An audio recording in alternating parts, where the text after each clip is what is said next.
E aí, galera, tudo bem? Espero que vocês tenham gostado da homenagem e já vão me desculpando porque eu não sou cantor. Eu sou apresentador de videoaula. E é o seguinte, o papo é reto. Agora sim, a gente vai dar continuidade à videoaula e o tema será sistema cardiovascular, sistema linfático. Esses dois vão fazer uma parceria para defender o nosso corpo. E além disso, a gente vai encerrar a videoaula falando um pouquinho do sistema excretor. Então, estou convidando aí a Procelmara para ela dar início às atividades. Boa aula para vocês. Beijo, até daqui a pouco. E aí, galera, tudo bem com vocês? Espero que de saúde, principalmente. Espero que vocês estejam se cuidando, que a família de vocês esteja bem. Eu sei que vocês estão super ansiosas e ansiosos para voltarem às aulas presenciais, mas enquanto isso não acontecer, se não acontecer, a gente vai continuar com as nossas videoaulas. E essa videoaula vai servir para a gente conhecer um pouquinho sobre, na verdade, 3 sistemas. O sistema cardiovascular, um outro parceirão dele, que é o sistema linfático. Eles, em conjunto, fazem com que a gente tenha um sistema de defesa no corpo. A gente vai aprender como é que isso acontece. E, por fim, a gente vai encerrar a videoaula falando um pouquinho sobre o sistema excretor.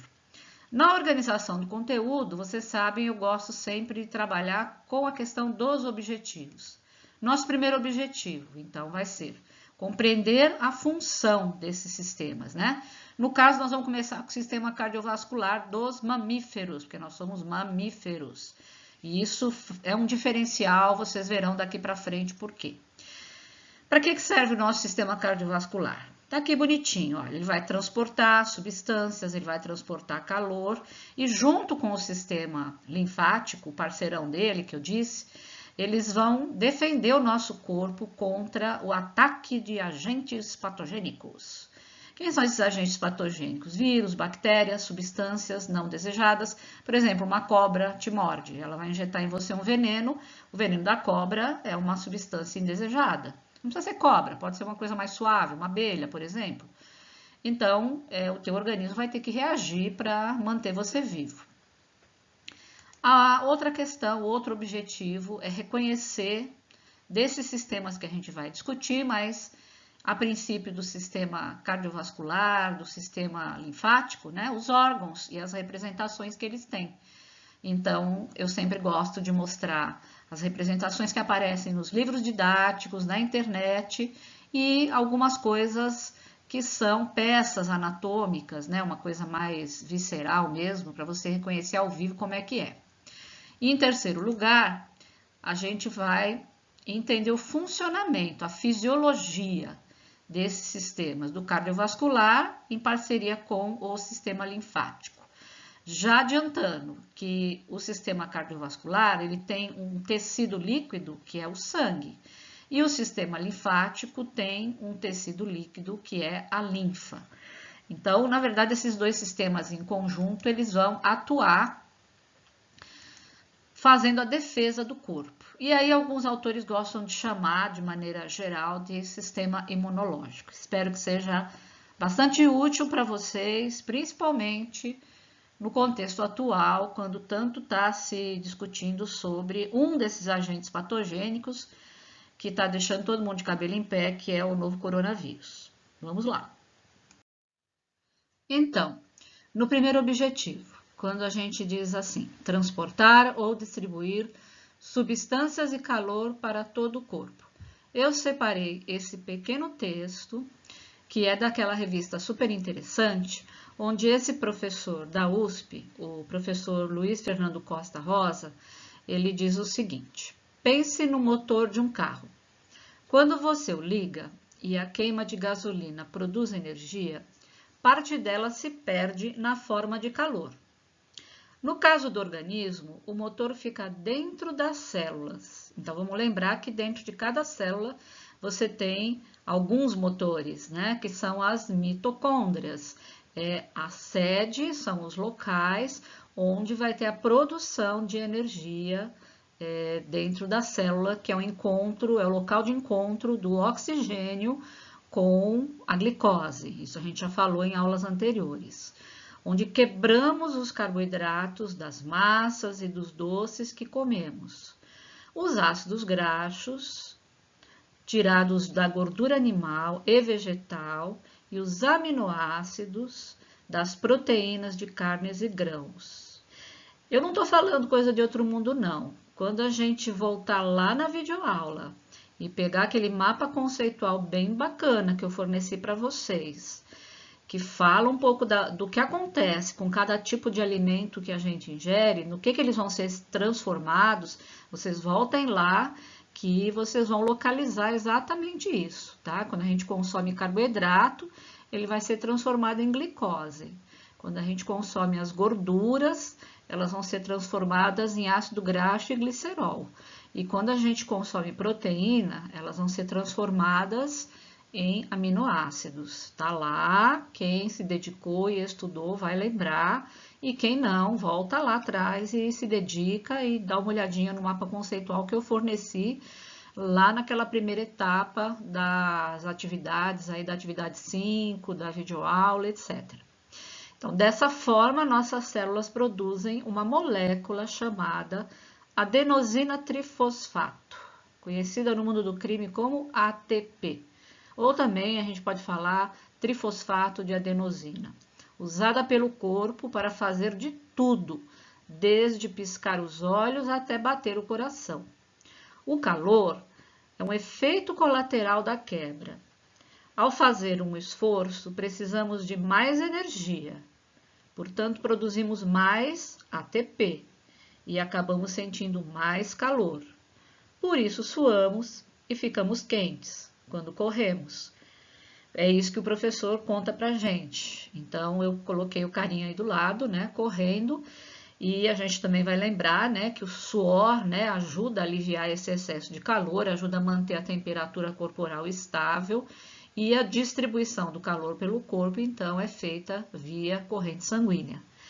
E é importante lembrar, então, que isso tudo está interligado, porque eu acabei retomando um pouco a parte do sistema digestório, né? De como essas coisas são integradas. E essa é a ideia principal que eu sempre quero trazer para vocês, da integração dos sistemas, ok?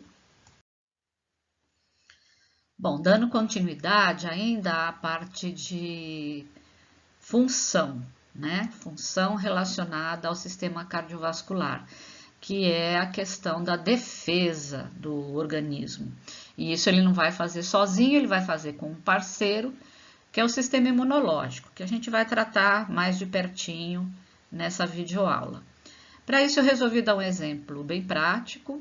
Aqui você tem uma mão queimada, uma mão não fruta, uma mãozinha, que a gente pega as coisas.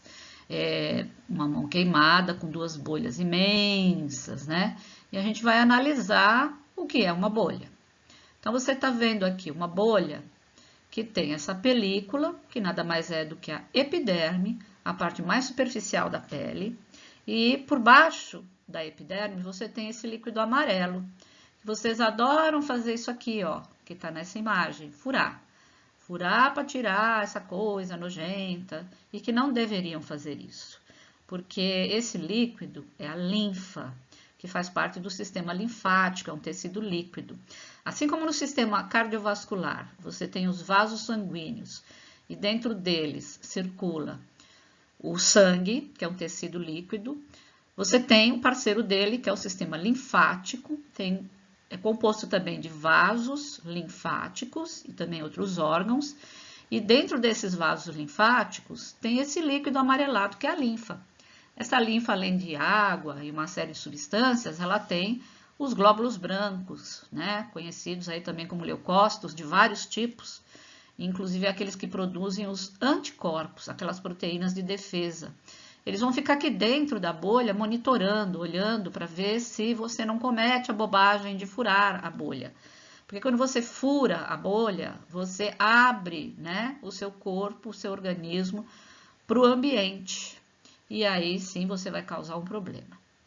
Mas antes de falar desse problema, só lembrando, para quem não conhece, essa gradação das queimaduras, o que é uma queimadura de primeiro grau? É aquela que quando você é em contato com um objeto ou com uma chama, ela vai deixar a sua pele vermelha.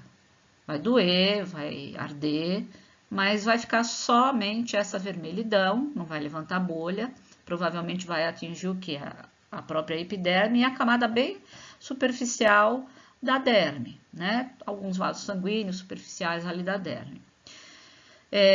Você tem a queimadura de segundo grau, essa sim, né? Vai gerar essas bolhas, né? E aí vai já atingir uma camada um pouco mais profunda, vai pegar a epiderme com certeza, uma camada um pouco mais profunda da derme, inclusive os próprios vasos linfáticos, que já vão encaminhar um monte de linfa para a região, para cuidar, para fazer todos os reparos, para evitar que essa região se abra para o ambiente, né?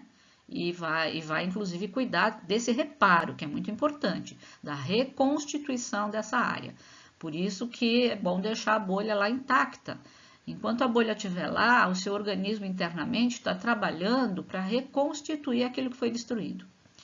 E tem, infelizmente, a queimadura de terceiro grau, que é a mais profunda, que vai destruir a epiderme e destruir a derme e às vezes vai aprofundar até chegar na musculatura, né? Vai destruir nervo, né? É muito complicado queimadura de terceiro grau, né?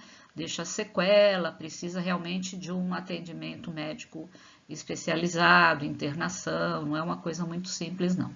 Bom, isso só para você ter uma ideia, né, dessa gradação aí das queimaduras. Aí, quando você resolve fazer a bobagem, né, de furar a bolha, que não deve fazer, mas já fez. Furou a bolha, aí, olha o que vai acontecer. Quando você fura a bolha, você abre o seu organismo para toda essa galera que está aqui, vírus e bactérias, olha, eles estão entrando aqui dando risada, né? São os agentes patogênicos ou antígenos. Eles vão entrar com tudo aqui, vão invadir o seu corpo. A epiderme, vamos lembrar, né? Essa camada externa da pele, ela serve para proteger a gente, né? Contra desidratação, uma série de coisas, inclusive invasão de agentes patogênicos. Quando você escancara a parte interna do seu corpo, rompendo a bolha, você deixa exposta a derme, aquilo que você costuma chamar de carne viva. Aí sim, né? Aí vai ser uma beleza, aí vai arder, aí esses micro-organismos vão entrar, aí os glóbulos brancos vão produzir anticorpos, aqui vai acontecer uma verdadeira guerra, vai fazer aquele processo infeccioso, vai ficar vermelho, vai doer, vai ficar quente, né? Vai inchar, vai ser um horror, vai produzir um negócio nojento chamado pus. O que é o pus? O pus nada mais é do que os restos mortais, né? Da guerra entre os anticorpos e os antígenos. Então, nunca faça isso, não é? Porque quando faz, você tem toda essa problemática, né? Depois de ficar aí um tempão para poder recuperar essa área lesada, viu? Quem mandou? E o segundo objetivo é reconhecer os órgãos e suas representações. Então, quais são os órgãos que compõem o sistema cardiovascular? Temos o coração, artérias, veias e capilares. Artérias, veias e capilares a gente chama genericamente de vasos sanguíneos. O que vai variar é o caminho do sangue, para onde ele vai, se ele volta para o coração, e também o calibre, né? A estrutura desses vasos sanguíneos. Aqui eu coloquei para vocês 3 representações. A primeira representação é uma imagem em 3D, mostrando esse corpo semitransparente. Tem alguns programas, né? Eu já até cheguei a mostrar para vocês em sala de aula, tem programas que você pode até baixar no celular para observar, né? Como é que é o sistema dentro do corpo. Então, você tem o coração e você tem os vasos sanguíneos, né? Aqui ramificados na cabeça, braços, órgãos internos do abdômen, das pernas. A segunda representação, um pouco mais didática, você teria aqui o coração, tem a diferença da primeira, que é que eles separam em duas cores os vasos sanguíneos, né? Então, tem os de coloração azul e os de coloração vermelha. A gente vai entender daqui a pouquinho, né? Por que faz essa diferenciação. E a terceira representação, eles tiram de dentro do corpo o sistema cardiovascular, colocam uma parte do sistema respiratório e aqui embaixo eles colocam uma imagem do corpo, né, de um ser humano. Por que eles fazem isso? Normalmente essa terceira representação, a gente até vai usar um modelo que eu construí ali para ficar um pouco mais fácil de vocês entenderem, que é uma representação que serve para a gente entender o que é a pequena e a grande circulação sanguínea.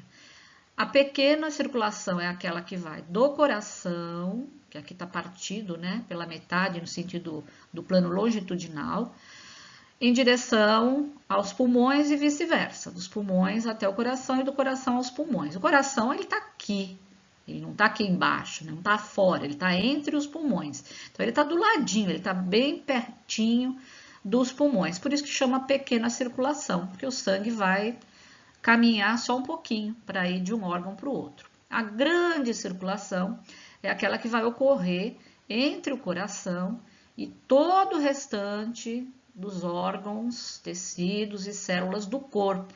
Por isso que eles colocam esse homenzinho aqui, essa figura humana, né? Para representar que esse sangue vai ser levado para tudo que é parte do corpo, né? Como a gente viu aqui, cabeça, braços, membros, órgãos internos, para o próprio pulmão, para o próprio coração, para todo mundo. E ele vai retornar de alguma forma, né? Para ser reoxigenado e assim por diante. Então, aqui é só para ter uma ideia geral, né, da estrutura básica e do sistema cardiovascular. E aí, como eu adoro fazer aquela sessão de horror com vocês, vocês devem lembrar que eu comentei, quando a gente estava no período das aulas presenciais, sobre uma equipe que faz uma exposição de corpos humanos de verdade, são corpos de pessoas que já morreram, e eles fazem todo um tratamento de embalsamamento, né, uma técnica especial para fazer a exposição de músculos, órgãos internos, é uma coisa incrível. Essa aqui, por exemplo, né, aconteceu em Campinas, já aconteceu aqui em São Paulo algumas vezes, talvez eles voltem algum dia, mas é só para vocês terem uma ideia de onde eu tirei essas próximas imagens que virão, né? Então, são imagens que acontecem nessa exposição em algum momento, quando se trata da parte do sistema cardiovascular. Vamos dar uma olhadinha? Olha que coisa incrível! Aqui nessa imagem e na de baixo, ainda eles preservaram a parte óssea, mas tudo que vocês estão observando de coloração avermelhada são os chamados capilares, ou seja, são vasos sanguíneos bem fininhos, mas muito fininhos. São chamados de capilares porque eles têm mais ou menos o diâmetro, né, de um cabelo, de um capilar. Então, que bonitinhos. Esses aqui já não têm a estrutura óssea. E aqui tem um casal, né? Dá para ver até o bilauzinho aqui do cara, né? Porque tem irrigação sanguínea também. É isso que permite ereção, para quem não sabe. Tem a moça aqui do lado, né? Tem aqui o pulmão e tem um braço. Então, olha que loucura, né? Os caras fizeram um tratamento para manter preservado só a parte dos vasos sanguíneos, para mostrar que, na verdade, todos esses vasos bem fininhos, eles vão até a extremidade, né, do corpo, dos dedos, das mãos, dos pés, cabeça, todas as partes. Vamos ver uma outra? Olha, essa aqui é mais de perto, né? Toda a vascularização, o termo que a gente usa para falar dos vasos sanguíneos, desses capilares bem fininhos, né? Que vão para todas as partes do corpo, nas extremidades. Vocês estão vendo alguns de calibre um pouquinho mais grosso aqui, né? Tipo esse mais branquinho que eu tô passando aqui, o laserzinho. que já é quase o finalzinho, provavelmente, de uma artéria que a gente chama de arteríola, né? Ou de uma veia mais fininha. Mas essa parte é para demonstrar que tudo no corpo, todas as partes, absolutamente, aqui, olha, na pelve, né? Na bacia, nas pernas, dedos, pés, joelho, tudo, olha, aqui a parte interna do tórax, olha que loucura, né? Tudo isso são vasos sanguíneos. Eles têm que chegar, eles têm que levar o sangue, na verdade, até os mínimos detalhes aí do corpo, né? A gente tem mais ou menos o que? Uns 75 a 100 trilhões de células. Imagina levar oxigênio e alimento para 75 trilhões de pessoas. Então, se a célula fosse pessoa, então dá muito trabalho. Você precisa ter muitas vias. Por isso, essa complexidade toda de vasos, né? Parece uns fiozinhos, né? Mas são vasos.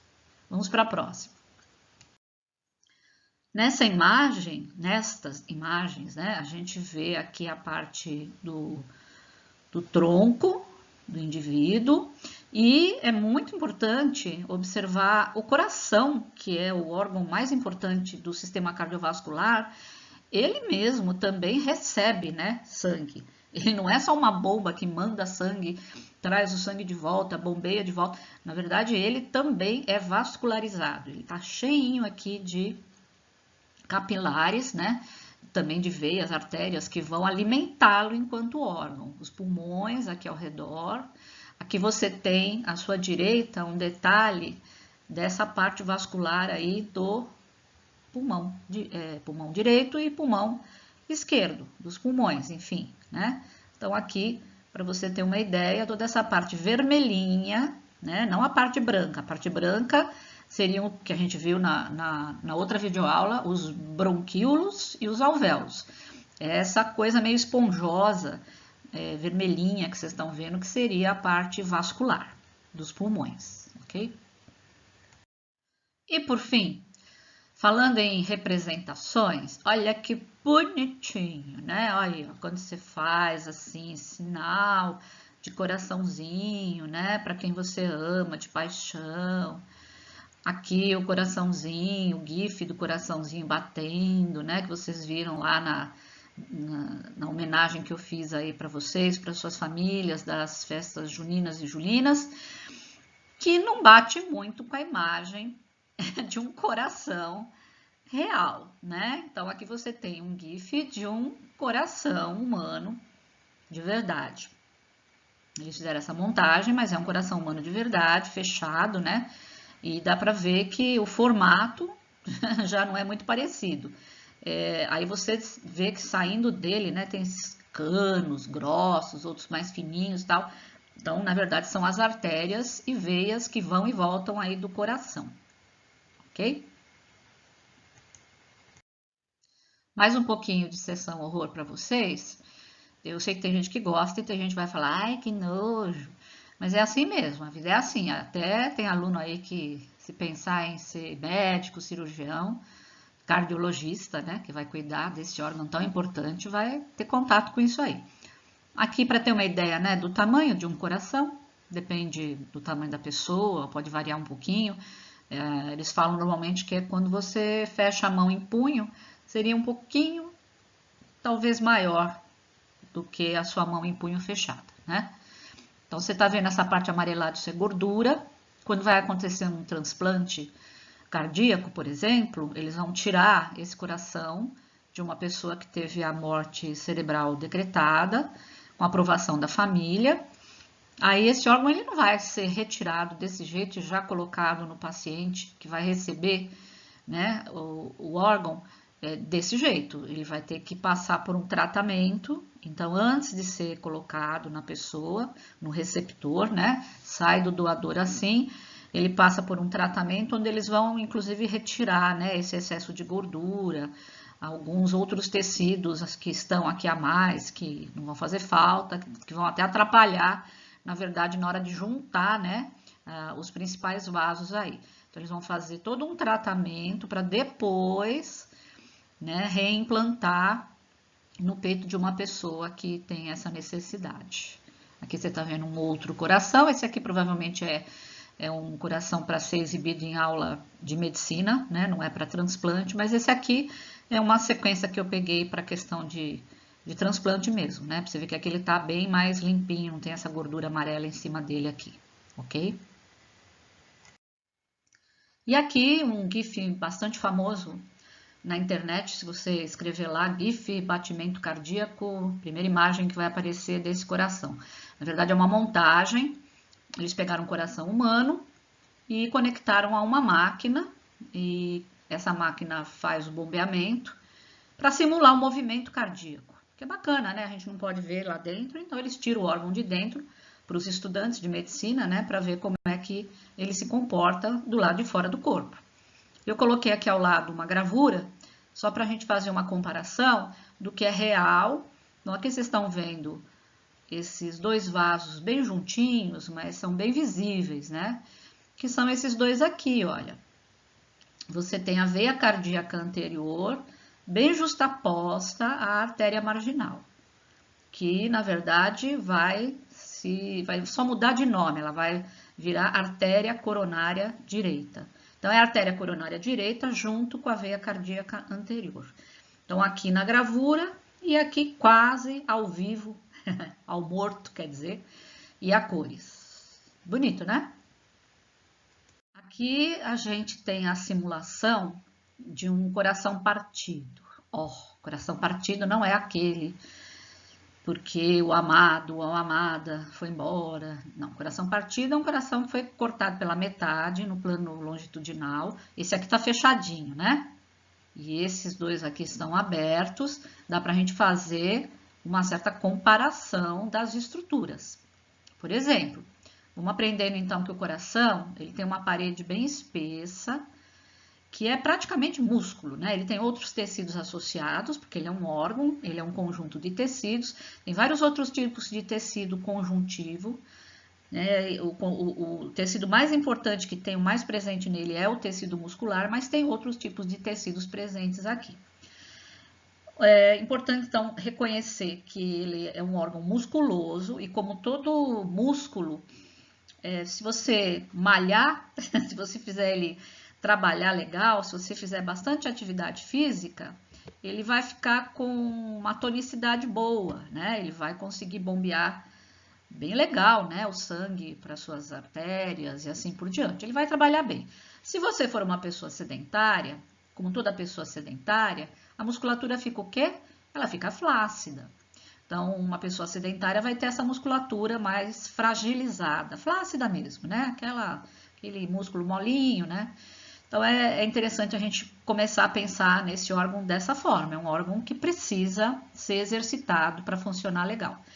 Ele é um órgão que está dividido em 4 câmaras, 2 superiores, 2 inferiores. Por enquanto eu não estou falando nomes a gente já vai observar daqui a pouco, vocês vão amar, tem trocentos mil nomes aqui.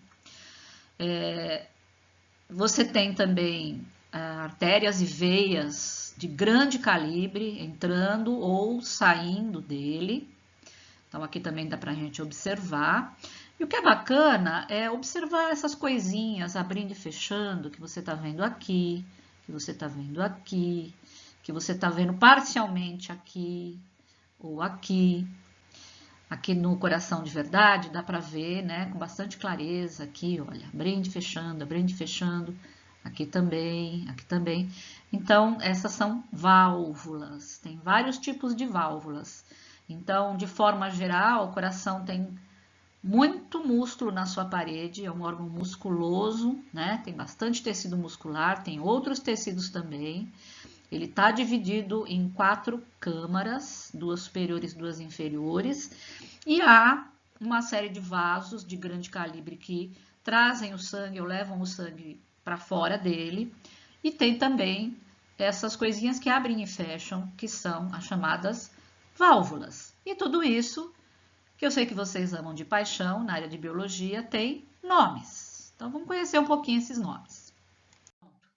Chegou na imagem que você ama, cheia de nomes. Vocês vão ter que decorar todos esses nomes. Brincadeirinha. Vou tentar simplificar. Você está vendo aqui, a gente falou da espessura da parede do coração, eu até esqueci de falar no outro slide, né? Tem uma película de tecido conjuntivo que embrulha, envolve o coração, que é o pericárdio, tá? Começando por esse nome, peri ao redor, cardio, cardíaco. Então, é uma película que embrulha toda a estrutura cardíaca. Então, o pericárdio tá aqui. O pericárdio tá aqui, vermelhinho, né? Meio alaranjado, sei lá. E você tem a estrutura musculosa do coração. Você tem um septo aqui no centro, né, passando pelo meio do coração, que vai dividir o coração, fazendo com que o que estiver circulando do lado direito, vamos imaginar que isso aqui é um cadáver que está deitado, você cortou o coração aí pela metade, no plano longitudinal, e você está olhando o coração por cima. Então, esse aqui é o lado direito do coração, e esse aqui é o lado esquerdo do coração. Esse septo, ele impede que o sangue do lado direito do coração se misture com o sangue do lado esquerdo. Por que isso é importante? Isso é importante para manter, por exemplo, a nossa temperatura corporal estável. A gente, enquanto mamífero, apenas os mamíferos e as aves são os grupos que a gente chama de animais de sangue quente, né? Ou homeotérmicos. A gente consegue manter essa temperatura exatamente porque, se você é uma célula, você abre a sua porta, passa um rio na sua frente, tem as hemácias, vamos imaginar que as hemácias sejam barquinhos. Você vai ter uma garantia que 100% dos barquinhos estão carregando e trazendo para você oxigênio. Se você fosse um jacaré ou uma lagartixa, isso não ia acontecer. Você ia abrir a porta, nesse rio iam passar barquinhos, metade carregando oxigênio, metade carregando gás carbônico. Por quê? Porque o coração de jacaré, ele não tem 4 cavidades, ele tem 3. Ele tem 2 cavidades superiores, 2 átrios e uma cavidade inferior. Ele não tem esse septo até a parte de baixo. Então, aqui o sangue se mistura, o sangue rico em oxigênio com o sangue rico em gás carbônico. Isso só acontece, repito, nos mamíferos e nas aves. Por que é importante saber isso? É isso que garante para a gente uma eficiência na entrega desse oxigênio para os nossos 75 a 100 trilhões de células, garantindo que todas vão receber oxigênio na medida correta, que vão produzir energia, que na produção dessa energia vai ser gerado calor e que esse calor vai ser mantido no corpo, né? A gente vai ter uma certa temperatura, independente da temperatura ambiental, ok? Diferente dos répteis, por exemplo, que vocês sabem que precisam de uma questão extra, ficar debaixo lá do sol, né? A gente sabe, já viu em filme na Discovery, jacaré, tartaruga, até cobra mesmo, né? Eles ficam lá, eles adoram ficar tomando sol porque o organismo deles não é capaz de produzir tanto calor quanto o nosso. E nem das aves, né? Então, nós somos os animais de sangue quente, homeotérmicos, e os demais grupos são os chamados animais de sangue frio ou pecilotérmicos. São os termos da biologia. Então, reconhecendo paredes do coração, as câmaras, né? O átrio direito, ventrículo direito. Átrio direito, ventrículo direito. Átrio esquerdo, ventrículo esquerdo. Átrio esquerdo, ventrículo esquerdo. Entre o átrio e um ventrículo tem uma válvula. Você está vendo aqui ela pela metade. Aqui também você está vendo ela pela metade. Válvula serve para quê? Para dosar a passagem, no caso aqui do sangue, do átrio para o ventrículo. Então, uma regrinha aí. O sangue no coração, ele sempre vai entrar pelas câmaras superiores, seja do lado direito, seja do lado esquerdo, e vai passar em direção às câmaras inferiores. Sempre vai passar do átrio para o ventrículo, nunca no sentido contrário. Para passar do átrio para o ventrículo, tem que ter uma válvulazinha que vai falar, opa, pera lá, vai com calma, só um pouquinho, mais um pouco, mais um pouco. E daí, por isso que elas ficam abrindo e fechando. Então, você tem átrio direito, tem uma válvula, que é chamada válvula tricúspide. Aqui está escrito válvula no esquema, mas pode falar válvula. Então, você tem átrio direito, válvula tricúspide e ventrículo direito. Do outro lado, você tem o átrio esquerdo, o ventrículo esquerdo e entre um e outro, uma outra válvula. Aqui recebe o nome de mitral, mas ela também pode ser chamada de válvula bicúspide, com B de bola. Nome parecido com a outra. Aqui é tri, aqui é bi, tá? Aí, além das câmaras, né, da questão do sangue não se misturar, do sangue só entrar por cima, passar para baixo, ele sempre vai sair do coração, independente se é sangue arterial ou sangue venoso, pelos ventrículos. Como é que ele sai aqui do ventrículo direito? Ele sai por uma artéria. Para sair por essa artéria, que está pintada de azul aqui, ele vai ter que passar por uma outra válvula. Essa artéria recebe o nome de artéria pulmonar. Então, adivinha qual é o nome da válvula? Válvula pulmonar. Para sair do ventrículo esquerdo, ele vai ter que também passar por uma válvula para chegar aqui, olha, nessa outra artéria, que é a artéria mais importante do corpo, a artéria aorta, essa grandona aqui, que depois vai se bifurcar em várias outras artérias de menor calibre. Então, ele também vai passar por uma válvula. Ora, se ele vai para a artéria aorta, adivinha qual é o nome da válvula? Válvula aórtica. Fácil, né? Então, uma coisa que já é importante vocês irem associando é que se o sangue sai do coração, ele sempre sai por artérias. Então, aqui você já reconheceu duas. Ele saiu daqui, entrou na artéria pulmonar. Ele saiu daqui e entrou na artéria aorta. E essas que estão aqui atrás, ó, escondidinhas aqui? Ah, pois é. Esses aqui são os vasos de retorno. São os vasos que vão trazer o sangue de volta para o coração. Ó, lembra? Volta começa com V e veia começa com V. Então, veia são os vasos que trazem o sangue que volta para o coração. Aqui você tem uma veia, chama veia cava superior. Aqui você tem um pedacinho da outra parceira dela, que é a veia cava inferior. Ambas trarão para cá sangue que está voltando de todas as partes do corpo. Aqui desse lado, você tem veias também. São veias que vão trazer o sangue lá dos pulmões, que vai entrar aqui no átrio, vai passar para o ventrículo, por uma válvula, por outra válvula e vai sair pela artéria aorta. Muito bem, isso aqui foi só assim uma primeira falada aí desses nomes todos, né? Mas isso, gente, eu dou aula há trocentos anos, né? Claro que, ainda mais com o esquema do lado aí, fica super fácil, né? Isso é para a gente ir se acostumando.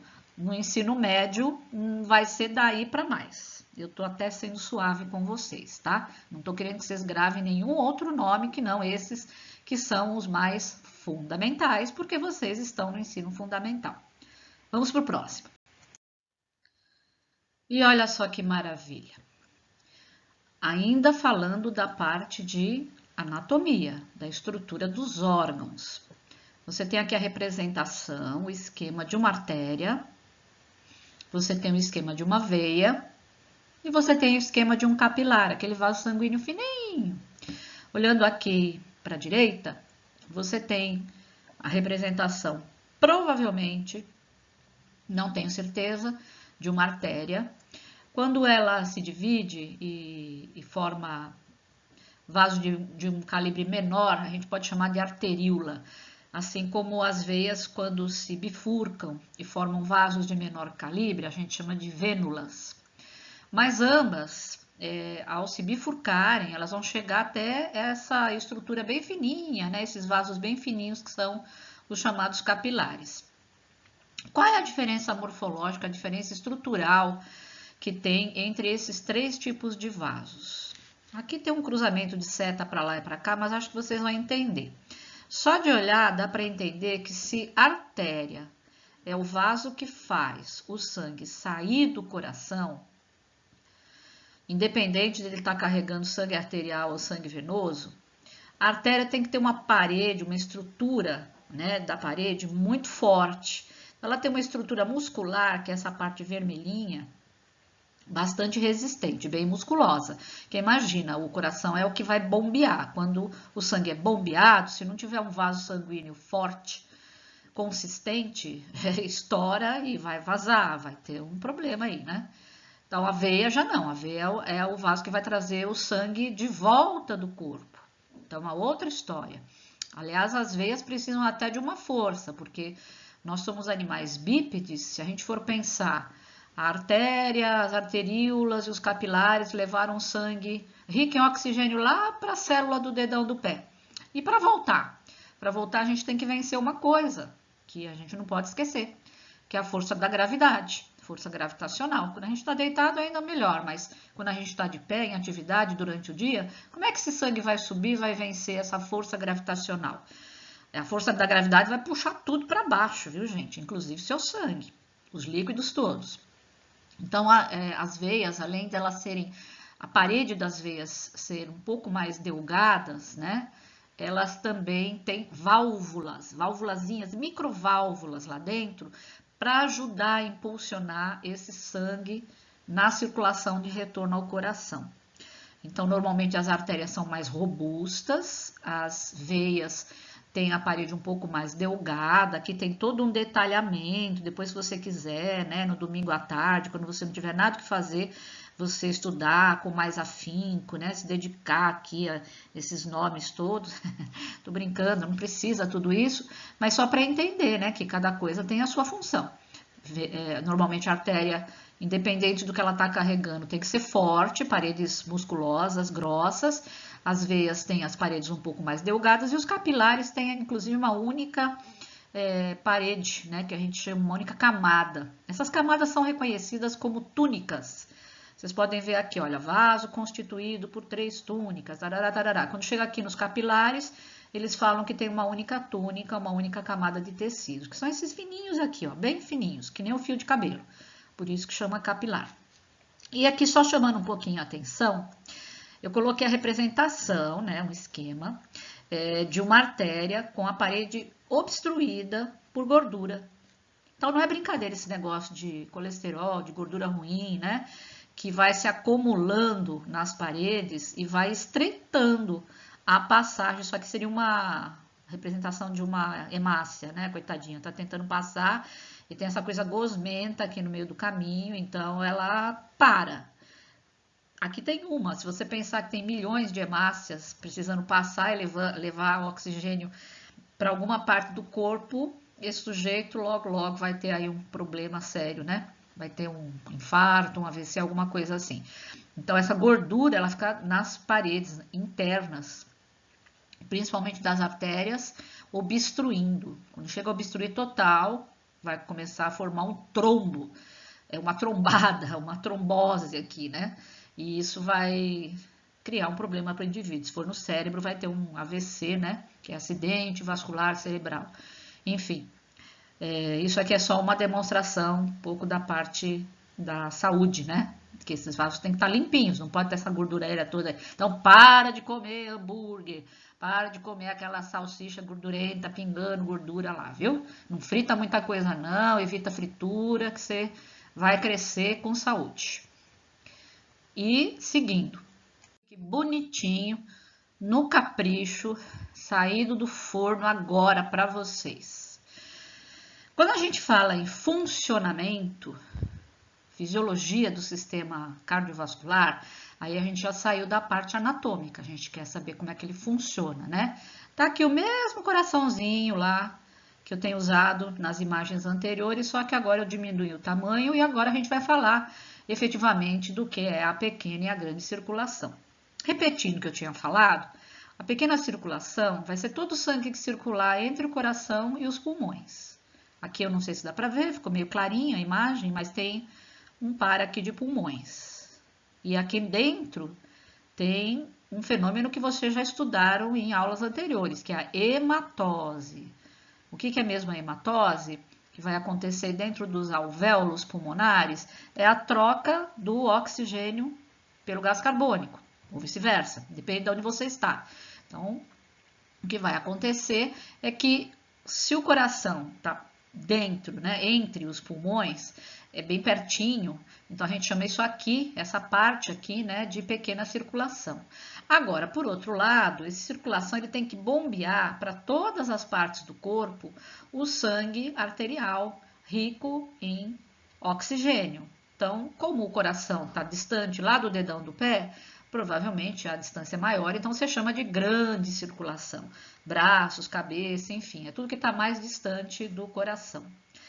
E como é que isso vai funcionar? Como o nosso sistema circulatório ele é fechado, ele é um sistema de tubos fechados. Se você romper um tubo, vai sair sangue, vai extravasar, você vai ter uma hemorragia. Você pode começar do lugar que você quiser. Digamos que eu queira começar da válvula aórtica, que é essa aqui, da válvula da aorta ou válvula aórtica.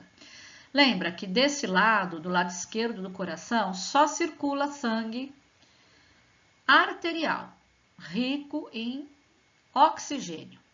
Então, o sangue vai entrar de alguma forma, já vou falar o nome do vaso, ele vai passar do átrio esquerdo por uma válvula, que é a válvula bicúspide ou mitral, para o ventrículo esquerdo. Do ventrículo esquerdo, ele vai passar pela válvula aórtica e vai entrar aqui nesse arco, que é o arco aórtico, é a artéria aorta.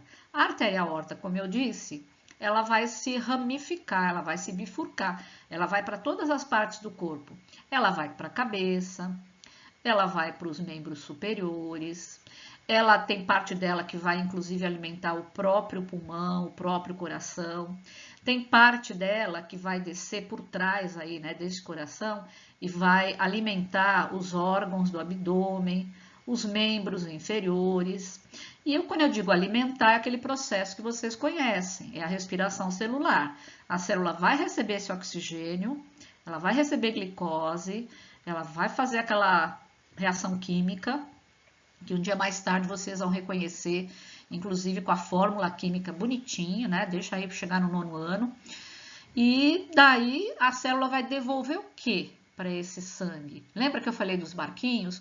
Os barquinhos chegaram com 100% carregados de oxigênio. O que eles fazem? Eles deixam isso nos tecidos e eles recebem gás carbônico, que foi produzido durante esse fenômeno da respiração celular que acontece dentro das mitocôndrias, dentro das células.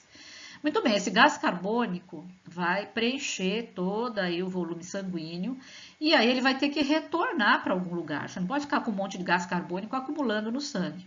Então, ele vai retornar das partes inferiores, dos membros inferiores, do abdômen, de tudo que está abaixo do coração, vai retornar, vai voltar. Então, ele vai voltar por uma veia. É a chamada veia cava, ou veias, né? Não é uma só, são várias. São as veias cavas inferiores. Da mesma forma, esse sangue arterial que alimentou seu cérebro, que nem agora, né? Você está aí estudando, né? Precisa de ter muita oxigenação nos seus neurônios para você não ficar maluco, maluca, né?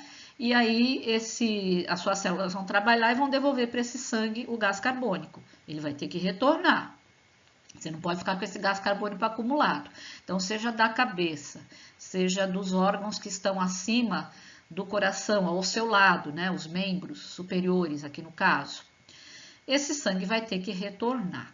Então, ele vai retornar pelas chamadas veias cavas superiores. Então, veia cava inferior, veia cava superior, vai fazer o quê? Vai trazer de volta para o coração todo o sangue venoso rico em gás carbônico. Lembra da regra? Esse sangue ele vai entrar pela câmara superior, que é o átrio direito, ele vai passar pela válvula tricúspide, ele vai para o ventrículo direito. Então, sempre passa do átrio para o ventrículo por uma válvula, só que ele vai ficar fazendo o quê? Aí vai ficar parado? Não, ele tem que vazar daí.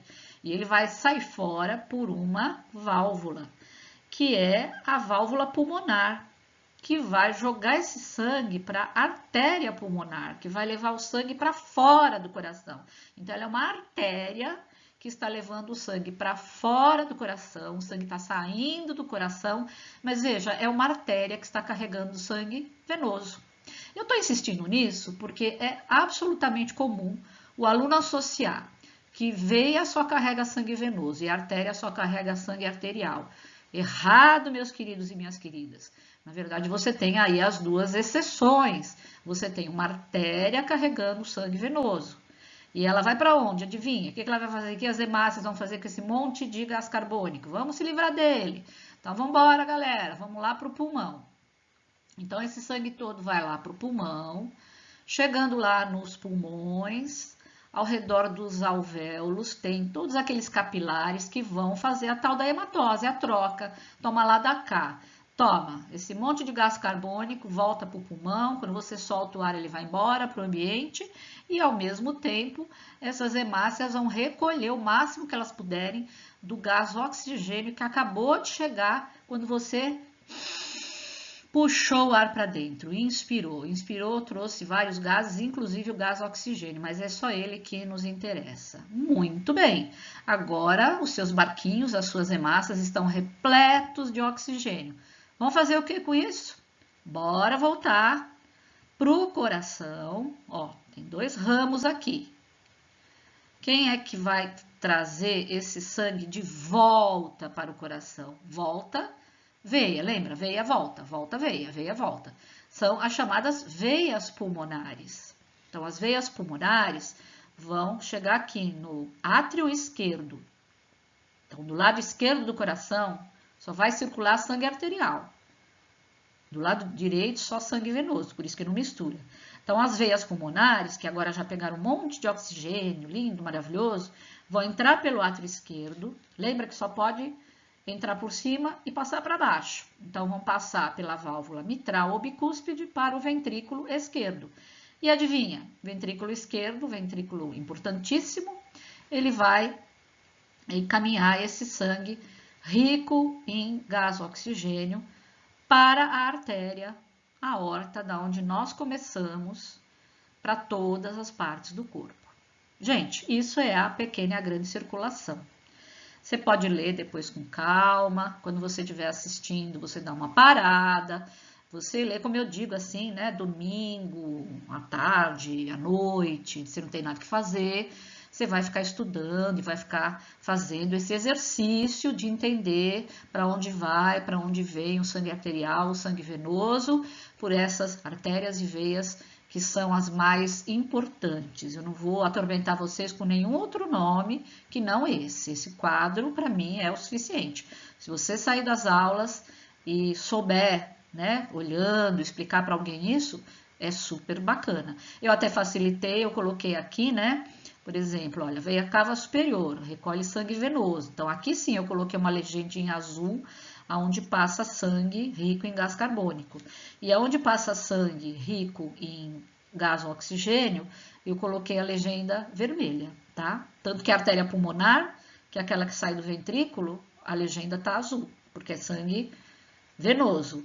A veia pulmonar tá vermelha, por quê? Porque ela tá trazendo sangue que tá voltando pro coração, que vai entrar aqui nesse átrio. E ela tá vermelhinha porque tá trazendo o sangue rico em oxigênio. Aprendi tudo tudo certinho na minha cabeça. Maravilha!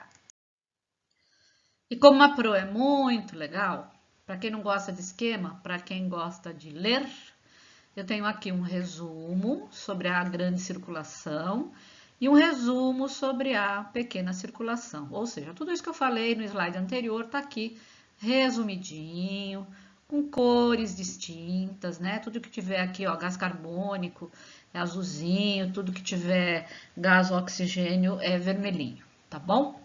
Então, depois vocês podem ler isso com calma. E eu acho que dessa parte de sistema cardiovascular tá bom demais. Vamos ver o que o Guacho acha disso.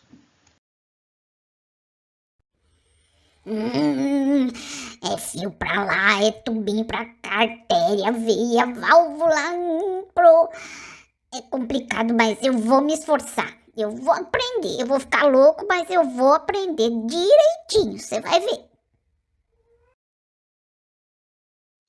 E olha aí o sistema linfático, parceiraço do sistema cardiovascular.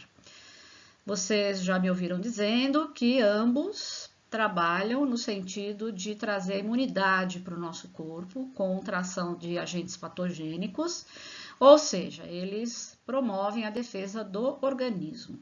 Se ele é um sistema, sistema é composto por órgãos, né? Quem seriam os órgãos do sistema linfático? Você está olhando na imagem aqui ao lado, você reconhece o coração, tá? Mas deixa o coração de lado, o coração é do cardiovascular. Tirando o coração que está sendo apontado aqui, todos esses pontinhos esverdeados, né?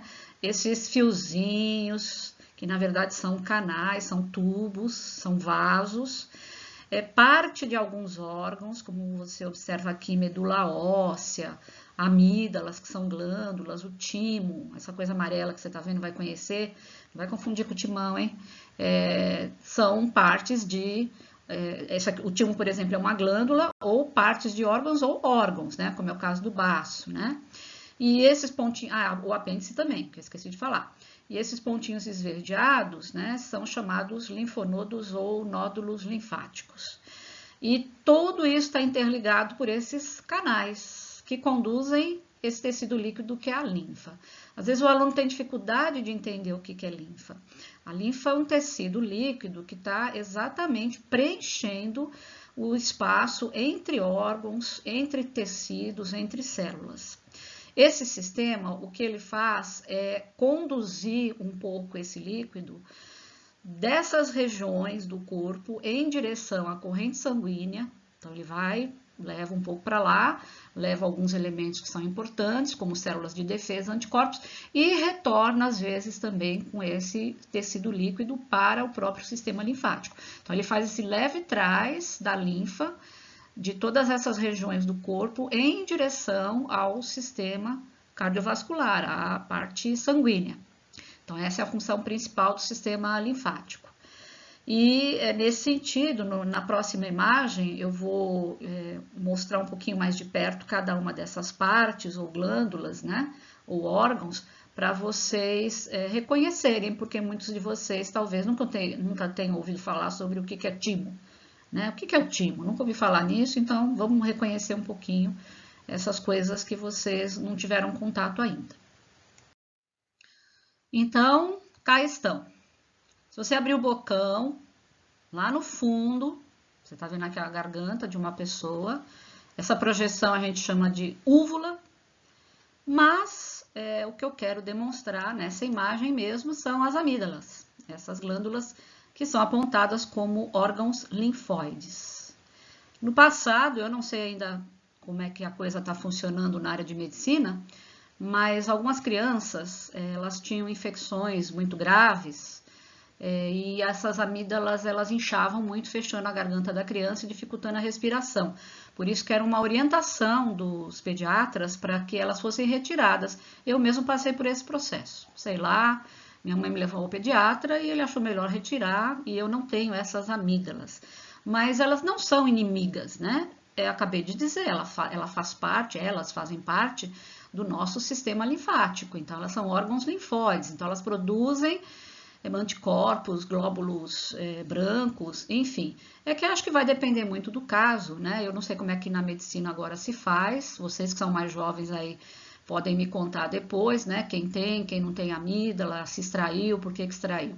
Mas no passado era bastante comum, né? O pediatra pedir para tirar. Tira para não dar problema mesmo de vez.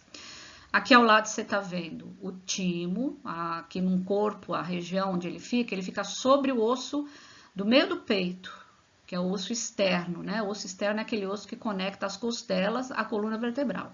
É um ossão largo que a gente tem bem aqui no meio do peito. É uma glândula também, é considerado uma glândula. Quando a gente for depois estudar mais para frente o sistema endócrino, ele vai reaparecer aí. Se você olhar ao lado, você tem, tirando a pele, os músculos e os ossos, deixar só os órgãos internos dessa região, você terá aqui os pulmões, você tem entre os pulmões a região do mediastino, onde mora o coração está aqui, e o timo fica aqui, também entre os pulmões acima do coração, só para você conhecer a localização dessa glândula que faz parte, que é considerada como órgão linfóide desse sistema. Mais embaixo você vê a extremidade de um osso longo, talvez mais para frente a gente, quando falar do próprio sistema locomotor, a gente vai falar dos ossos, músculos, articulações, enfim, eu vou esmiuçar melhor isso para vocês. Por enquanto, a gente fica com a seguinte ideia.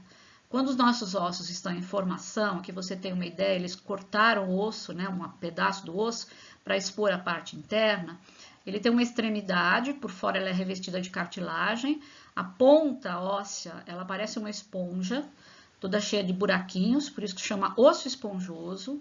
E a outra parte mais alongada aqui dos ossos, no caso dos ossos longos, né? Ela é chamada de osso compacto. E esse osso compacto está aqui na lateral e tem um canal, inclusive chama canal medular. Por quê? Porque é aqui que vai ter exatamente a chamada medula vermelha.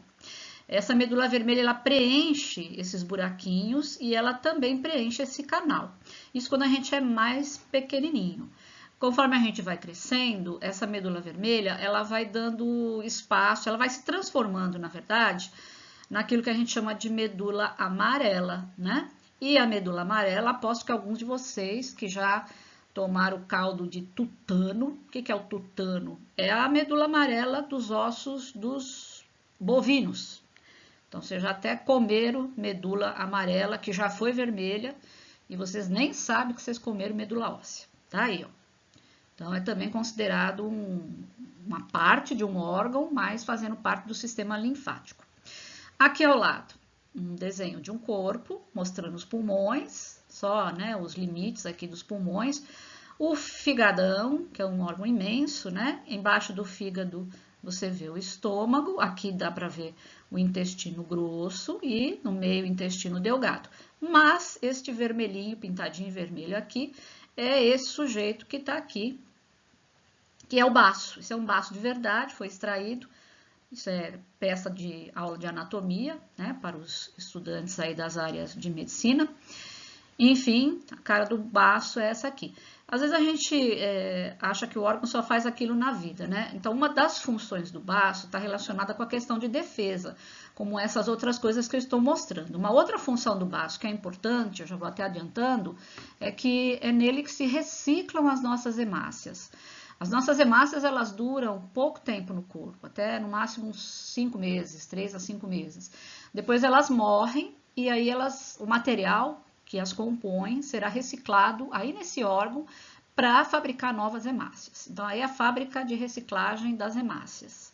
E por que a gente precisa de hemácia? Porque as hemácias ou glóbulos vermelhos vão carregar o oxigênio para o nosso organismo. Vocês já estão bem carecas aí de saber, porque eu repito muito isso nas aulas. E acontece que quando a gente vai fazer um esforço físico repentino e a gente começa a respirar muito profundamente, a gente às vezes sente uma dor, uma pontada desse lado esquerdo, porque você está forçando o baço, e por isso que ele contrai e acaba doendo, forçando o baço a aumentar o ritmo dessa reciclagem de hemácias, porque você vai precisar de muitas hemácias para que elas carreguem bastante oxigênio, porque o seu organismo está tendo um grau de exigência maior na atividade física. Muito bem? Tudo entendido? E olha aí, mais um órgão linfóide. Tadinho do apêndice.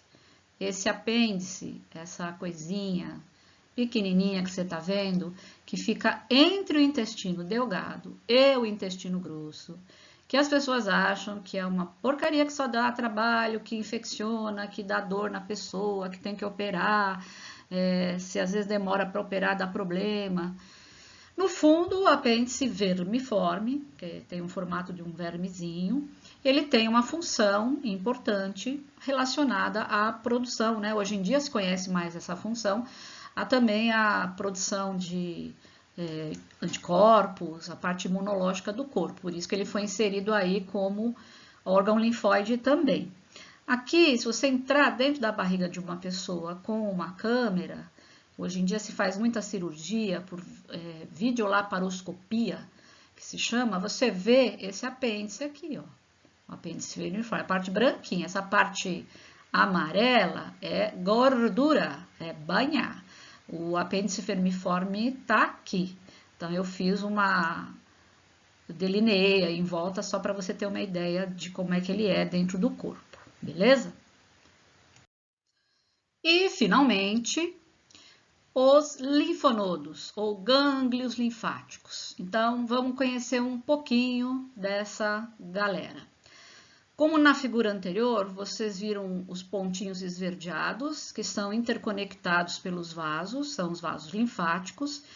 Aqui você está observando uma gravura de uma pessoa, né, com o pescoço ligeiramente aí esticado e mostrando esses mesmos pontinhos esverdeados. Porém, ali você tem um deles avermelhado, inchado. E aqui ao lado, uma fotografia de como é que isso fica por fora. Então, olha lá o que significa. Se ele é um órgão linfóide, ele vai trabalhar quando o seu corpo for invadido por algum agente patogênico. Portanto, enquanto ele estiver assim pequenininho, não sei porque colocar essa cor verde, ele não é verde necessariamente, só é só para ilustrar, mas ele está inativo. Ele está lá, dormindo em berço esplêndido, está assistindo um vídeo, jogando lá, comendo uma pipoca, e aí de repente toca o alarme que algum agente patogênico invadiu o seu corpo. Vocês vão mais para frente assistir um vídeo que eu vou indicar, que é muito bacana, é uma animação feita por um pessoal de uma universidade, que vai mostrar como é que funciona esse sistema imunológico. Uma loucura, gente, parece um outro mundo. Mas ele é isso que acontece no seu corpo, né? De uma forma didática, a gente está tentando mostrar para defendê-lo contra essas invasões. Então, quando seu corpo é invadido, o que vai acontecer é que esses gânglios ou linfonodos, eles vão ser muito requisitados. E aí, galera, ó, sai dessa moleza aí, levanta do sofá e vamos trabalhar que entrou vírus, entrou bactéria, entrou alguma substância que não é interessante para o corpo. Então, eles começam a ficar inchados, porque eles começam a produzir substâncias, os próprios anticorpos, células de defesa, e aí incha. E quando incha pelo lado de fora, a gente chama isso aqui de íngua, com I, não é língua, é íngua, começando com I. E onde a gente tem bastante desses linfonodos, eles estão espalhados por todo o corpo. Mas tem algumas regiões do corpo onde eles se concentram mais. Aqui é uma delas, é abaixo da mandíbula. Outra região são as axilas. Outra região é a virilha da gente, as virilhas, né? Lado direito e lado esquerdo. Outra região atrás dos joelhos. Então, dependendo de onde você machuca, se uma pessoa se machuca, corta a orelha, tem um dente cariado que infeccionou, sei lá o que a pessoa aprontou, se o machucado, se a chamada solução de continuidade, se abrir o corpo e esse corpo foi invadido, estiver perto dessa região, os linfonodos que vão inchar mais serão esses. Se for, por exemplo, no tórax, no braço, na mão, provavelmente a íngua, que é esse inchaço, que nada mais é do que um linfonodo trabalhando muito, ela vai acontecer aqui na região da axila e assim por diante. Ok? Então, olha lá, todo mundo já teve provavelmente essa experiência da íngua. A íngua nada mais é do que um linfonodo trabalhando adoidado para ajudar no sistema imunológico, a defender o nosso corpo. E nesse sentido, para a gente entender melhor essa relação entre o sistema cardiovascular e o sistema linfático, é super importante a gente conhecer a composição do sangue. Porque esse sangue, quando ele é retirado do corpo da gente e deixado sem colocar nenhuma substância dentro que seja um anticoagulante. Ao contrário, você não vai colocar nada, você vai deixar esse sangue num tubo de ensaio. E o que vai acontecer? Vai acontecer esse fenômeno que vocês estão observando nessa imagem. Toda uma parte vai descer, vai sedimentar aqui embaixo e vai ficar ainda aqui em cima um líquido amarelado. Então, do que é feito o nosso sangue? Qual é a relação que ele vai ter aí depois com a questão do sistema linfático? Então, aqui, nessa parte amarelada, líquida, a parte líquida do sangue, a gente chama de, tem gente que chama de soro, eu prefiro chamar de plasma, que é o nome mais técnico, né? Onde você vai ter água, obviamente tem água, tem várias substâncias, um sopão. Você tem gorduras, substâncias orgânicas, né, que o seu organismo fabrica ou recebe, inorgânicas, proteínas, né? Dentro delas tem o que a gente está apontando aqui, que é a albumina, que é essencial para o corpo, como fator de coagulação e assim por diante. Tem hormônio, tem resíduo do metabolismo celular, que são aquelas coisas que não são bacanas. Então tem coisa. Aí o fibrinogênio, que vai entrar na cadeia de produção da fibrina, que é uma fibra, por aqueles elementos que vocês já vão conhecer, que são as plaquetas. Ou seja, no plasma, na parte líquida, tem um monte de coisa diluída. É um sopão. No sopão tem macarrão, que é a parte sólida. Então, quem que é esse macarrão? Que são os elementos que a gente chama de figurados, elementos figurados. Um deles vocês já estão bem acostumados, familiarizados, são chamados glóbulos vermelhos ou hemácias. Os outros dois vocês não conhecem tanto e nessa videoaula o propósito é tratar mais dessa galera aqui, os glóbulos brancos, também conhecidos como linfócitos, né?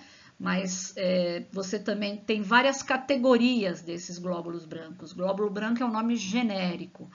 Então, hemácia, glóbulo vermelho, tem a ver com a condução de gás carbônico e gás oxigênio. Isso todo mundo já sabe. Os glóbulos brancos vão entrar no processo da defesa do organismo. Então, estão relacionados exatamente com a parceria entre o linfático e o cardiovascular para produzir a imunidade do corpo.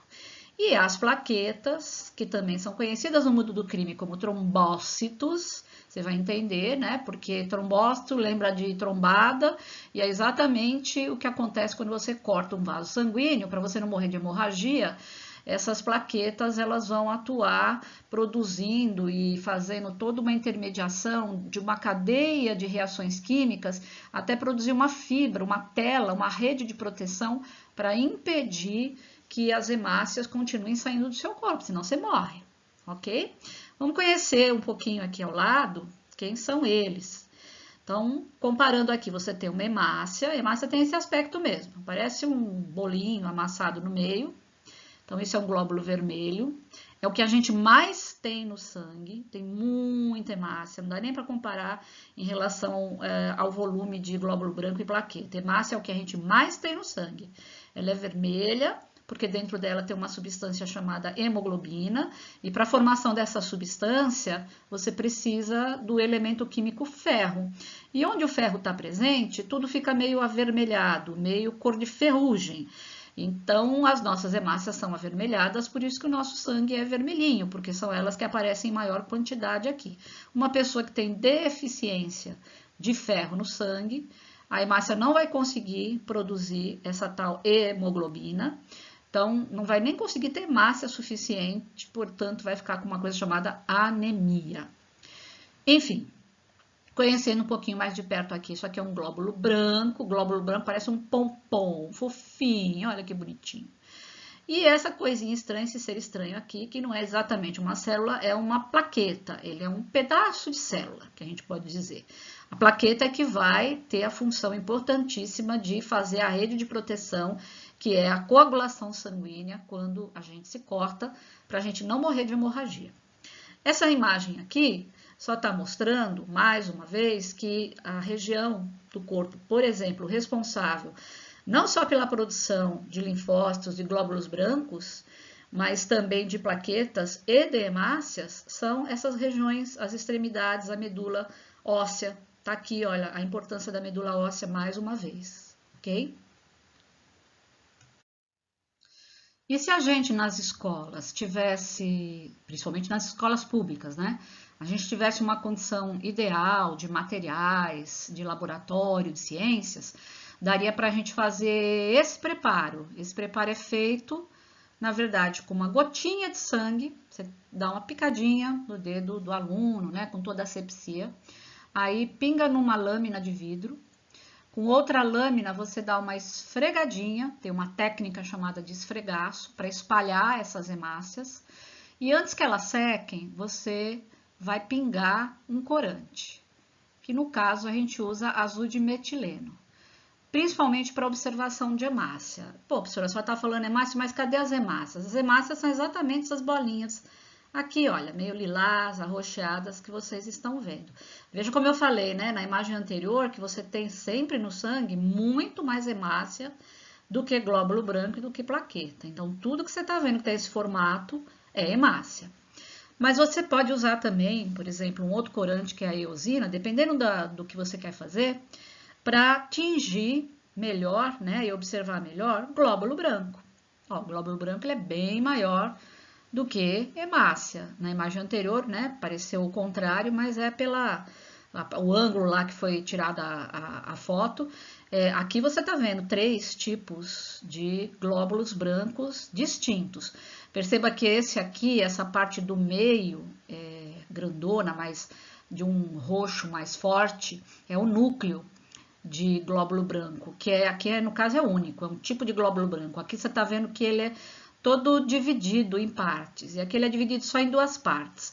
Então, como eu digo e repito, glóbulo branco você vai ter várias categorias, é como se fosse um exército, e nesse exército você tivesse várias patentes, e também tivesse para cada uma dessas patentes funções específicas. E essas pititinhas aqui, essas pintinhas que você está vendo aqui, são as plaquetinhas. Olha as plaquetinhas aqui, ó, bonitinhas, tá? Mas essa visão te dá uma ideia da quantidade de hemácia que a gente tem, que é muito grande, em relação ao que você pode visualizar de glóbulo branco e de plaquetas. Então, a gente sempre vai ter muito mais hemácia, que são de tamanho médio, o glóbulo branco que são maiores e as plaquetas que são bem pequenininhas. Então, essa é a visão de uma preparação vista ao microscópio óptico comum. A gente tem um na escola bem bacana, pena que é só um, né? A gente poderia ter mais de um, fazer umas atividades em grupo, mas quem sabe mais para frente a escola investe, aí vocês podem ter umas atividades práticas bem bacanas. Isso então, até o microscópio na escola dá para fazer essa preparação. Agora, olha só o que vem na sequência. Aí sim, hein? Aí esses microscópios sofisticados, microscópio eletrônico, microscópio eletrônico de varredura.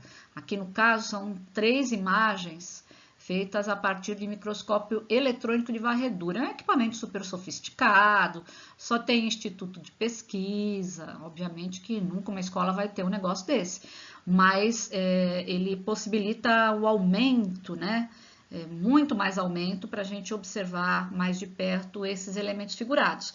Eu não vou ficar lendo esses textos aqui, depois quem tiver curiosidade, é legal porque ele fala um pouquinho da quantidade dessas coisas, né?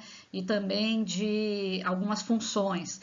Mas no caso das hemácias, olha elas aqui, olha, aos montões aqui.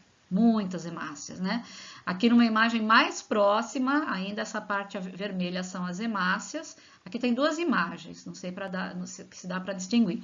Mas aqui o glóbulo branco, o pomponzinho, por que aqui ele está azul e do outro lado ele está branco? Isso vai depender do tratamento da substância que for colocada para atingir essa célula e poder visualizá-la da melhor forma, tá? Mas aqui são hemácias e aqui tem alguns glóbulos brancos. Tem alguns que são maiores e tem outros que são menores. Aqui ao lado você está vendo as plaquetas. As plaquetas que têm aquele aspecto estranho, parece um ovo estalado, sei lá o que. São pedaços de células. E aqui embaixo, olha que loucura, né? Isso aqui é o resultado das fibras produzidas pelas plaquetas num coágulo sanguíneo. É aquilo que eu falei, forma uma verdadeira rede de contenção. E aí elas também são chamadas de trombócitos, porque lembra mesmo, né, de trombada, porque elas estão saindo. O cara cortou lá o dedo, cortou uma artéria, uma veia e tal, e as hemácias estão indo embora. Aí rapidamente as plaquetas são avisadas, elas começam a agir, começa a ter uma reação química maluca, e aí essa rede vai sendo construída até vedar a passagem, e aí vai ter uma trombada, vai ter uma hemácia lá atrás querendo passar e não vai conseguir passar, tá? Como eu falei, eu não vou ler o slide todo para não demorar tanto, depois vocês podem ler com um pouquinho mais de calma, vocês param o vídeo e vê até que tem uma classificação aqui de glóbulos brancos dos leucócitos também. Ok? Isso vai ser importante porque no vídeo que vocês vão assistir, alguns deles vão aparecer como protagonistas, não todos. Beleza? Aqui repetindo, tem vários tipos de glóbulos brancos, conhecidos também como leucócitos. E aí o aspecto deles tá mais ou menos aqui desenhado. Aqui são os eosinófilos, neutrófilos, linfócitos, esses caras são muito importantes. Principalmente um deles que é o linfócito, eles têm códigos, tá? Não se assustem, vocês vão ver vários códigos, mas o linfócito CD4, né, um código que ele tem, é o alvo principal do HIV, tá? Então, o HIV ele atua destruindo esses linfócitos. Tem vários tipos e um deles é o CD4 e é o alvo do HIV. Por isso que o HIV mexe com o nosso sistema imunológico. A gente vai ter depois um pouquinho mais para frente condição de falar, né, de algumas doenças que são importantes aí na modernidade. Você tem aqui também os chamados monócitos, aqueles que têm um núcleozão, lembra que vocês viram na outra imagem? Mas eles são chamados de monócitos no início da vida deles, quando eles são bebezinhos, depois eles crescem, e aí viram macrófagos, macro, grande, fagos, significa comer, né? Então eles são grandes comedores de bactérias, vírus, eles comem tudo que vem pela frente, tá? De toda essa galera, por que se faz essa distinção? Porque, como eu falei, é como se fosse um exército, né? Um grupo. Esse grupo ele está dividido em algumas patentes e cada patente no corpo vai ter uma função definida. Vocês podem depois, com calma, como eu disse, dar uma lidinha aqui no slide. Porém, para a gente, o que vai importar, falando em termos de sistema imunológico e relacionando, fazendo link com o vídeo que vocês vão assistir, são esses dois tipos aqui de glóbulos brancos, tá? Ou leucócitos. Os chamados linfócitos, que tem vários tipos, você tá vendo aqui, ó, linfócito B, linfócito T, e os macrófagos, que são aqueles glóbulos brancos gulosos, grandes, imensos, que vão fagocitar. Fagocitar significa ingerir micro-organismos. Eles vão lá e come mesmo, come. Não é que tem boca, né? Como se tivesse um bocão, ele vai lá, engloba a bactéria, o vírus, seja lá o que for, e destrói, ok? Então, vamos ver se vocês vão gostar do que vem pela frente. Atenção, atenção! A sessão pipoca vai começar!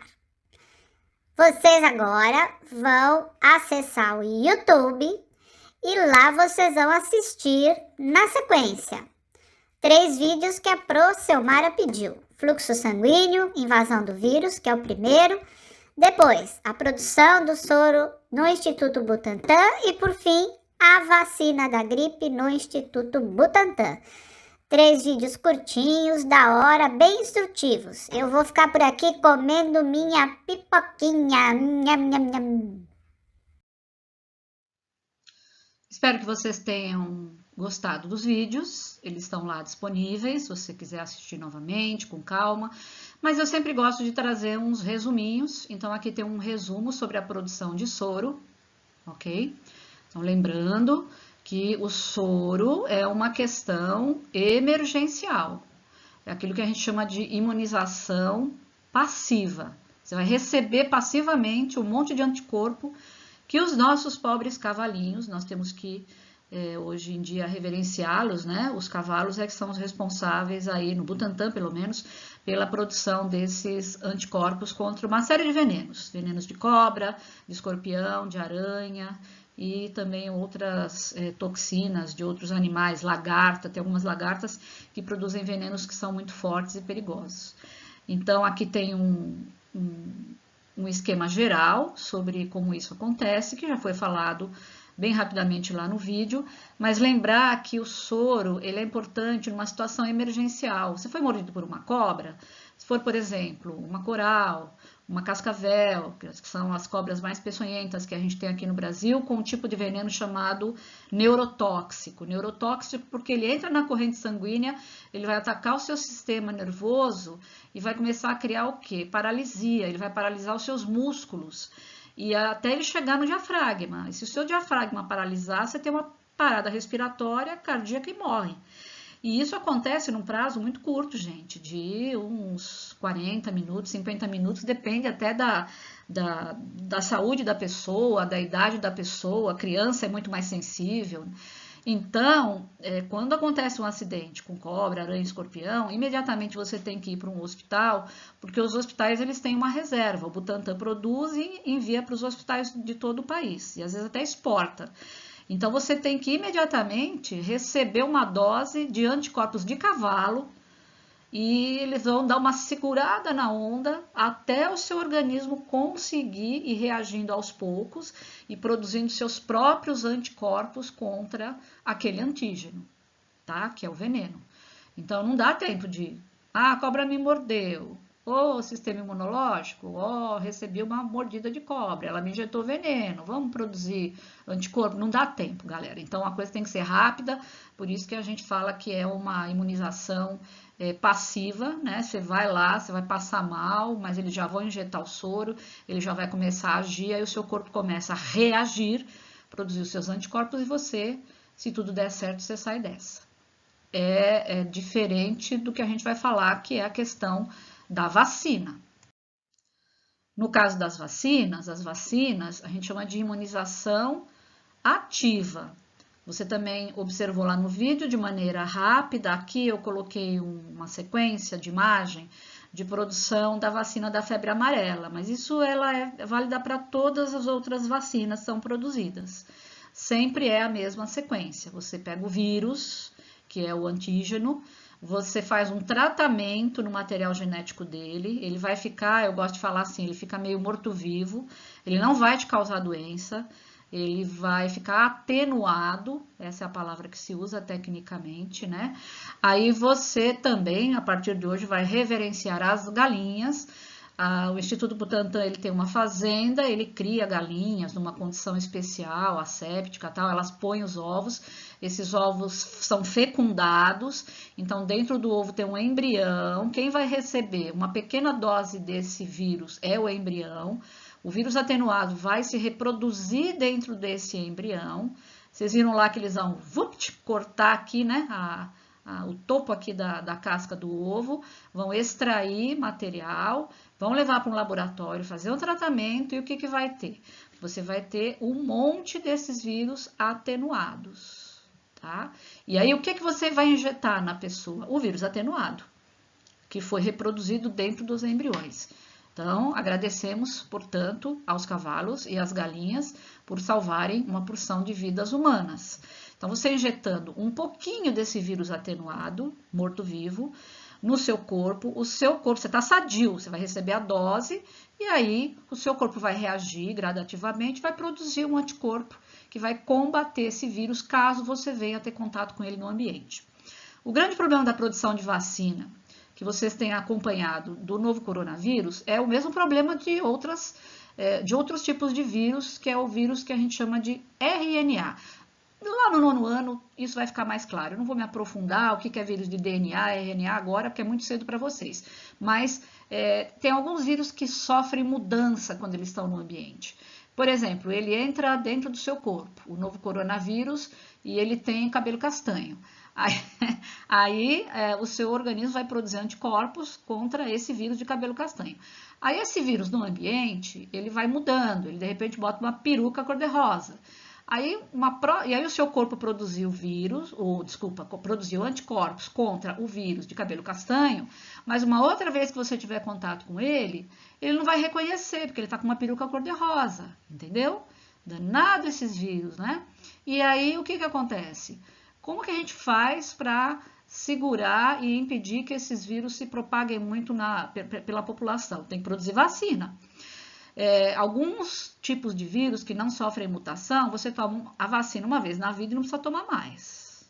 Outros vírus, como é o caso, todo ano vocês têm que se vacinar, vocês ainda são jovens, mas as pessoas mais velhas aí e tal, tem que se vacinar contra a gripe, não é? Não é um vírus de gripe, são 3. Quando você toma a dose de vacina no posto, são 3 vírus, é o H1N1, H2N3 e o influenza B. Esses vírus são vírus mutantes, assim como o novo coronavírus.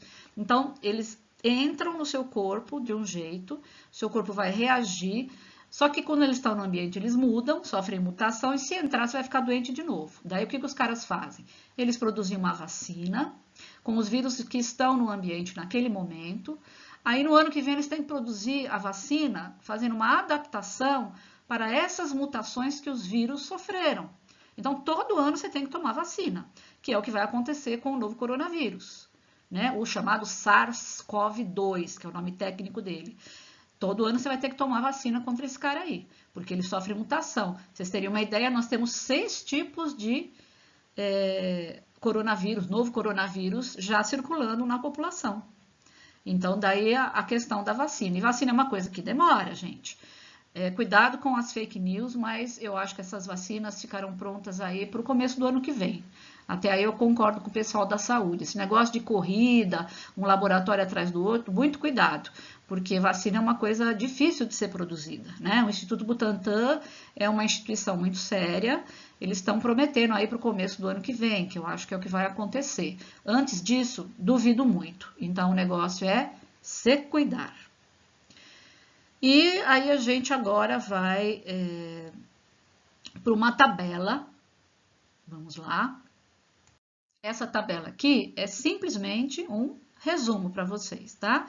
Então, lá, resumindo, o que é a imunização ativa, que é a vacina. Na verdade, é ativa porque ela vai fazer o seu sistema imunológico ser ativado.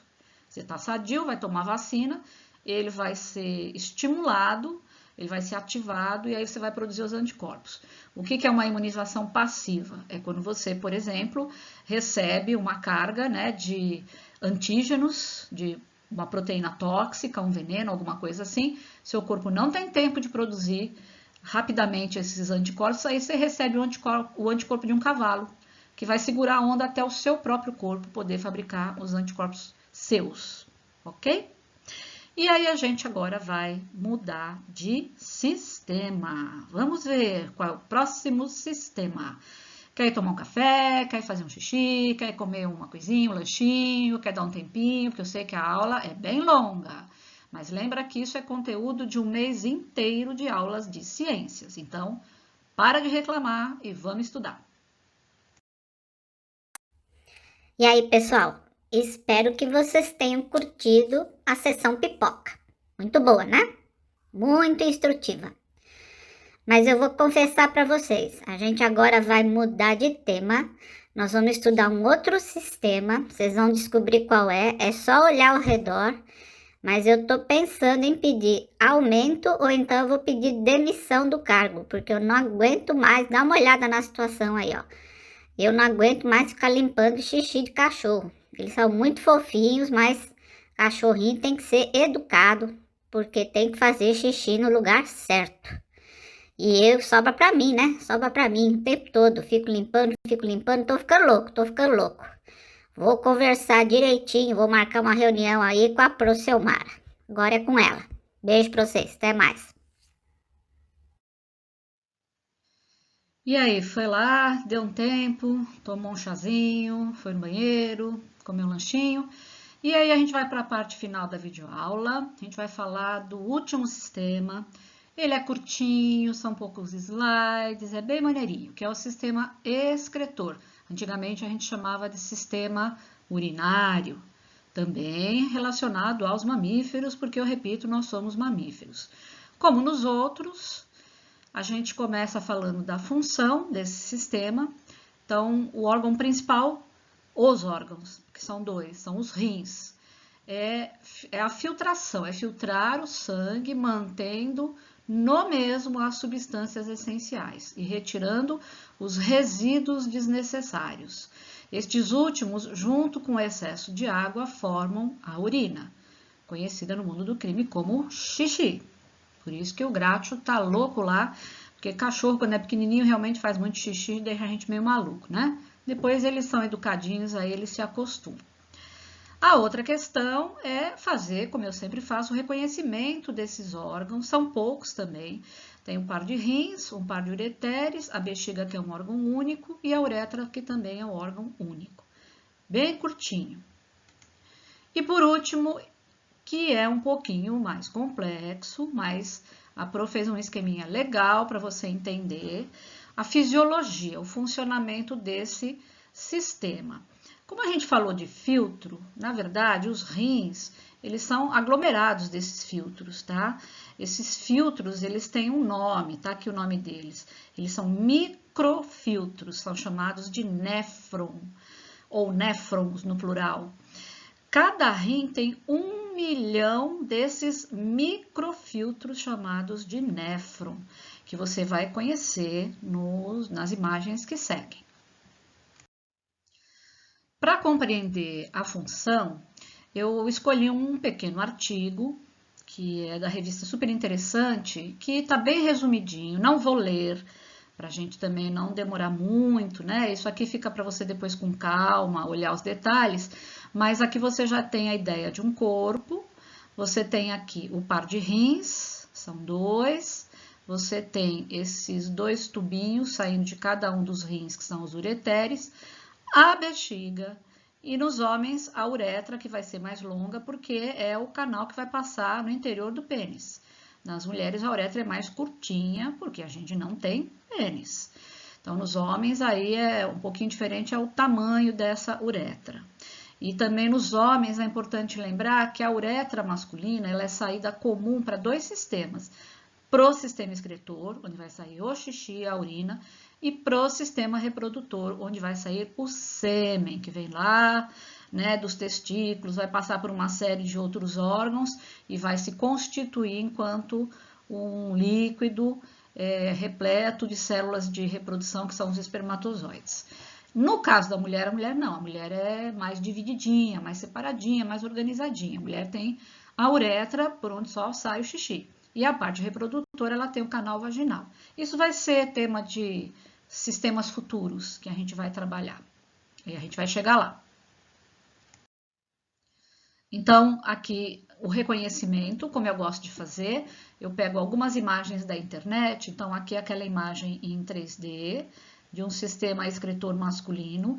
O cara não bebeu, não, é assim mesmo. O rim direito, ele é ligeiramente mais baixo do que o rim esquerdo, tá? Aqui tá errado, eles são quase na mesma altura. Aqui tá certo e aqui tá certo. Aqui é uma representação que eles colocaram alinhados, mas o correto é isso mesmo por conta da posição do fígado, de outros órgãos. É normal nos seres humanos, isso não é defeito de fabricação, não. É o rim direito ser mais baixo que o rim esquerdo. Então, aqui você tem no homem, né, o par de rins, repetindo os ureteres, a bexiga e a uretra, que passa no interior do pênis, no caso dos homens. Nas mulheres, você tem o par de rins, esse aqui deveria estar ligeiramente mais baixo. Você tem esses canais amarelados, que são os ureteres, que vão chegar até um órgão único, que é a bexiga.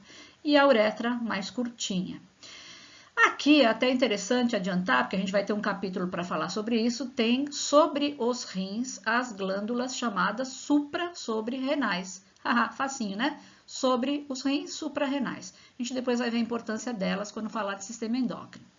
E eles também aqui representaram, né, artérias, veias, porque como todo órgão precisa receber oxigênio, alimento e precisa devolver, né, as coisas que não são interessantes para o sangue. E ele mesmo vai filtrar o próprio sangue, pegar tudo que não interessa, jogar dentro desse compartimento que é a bexiga. A bexiga é um reservatório de urina.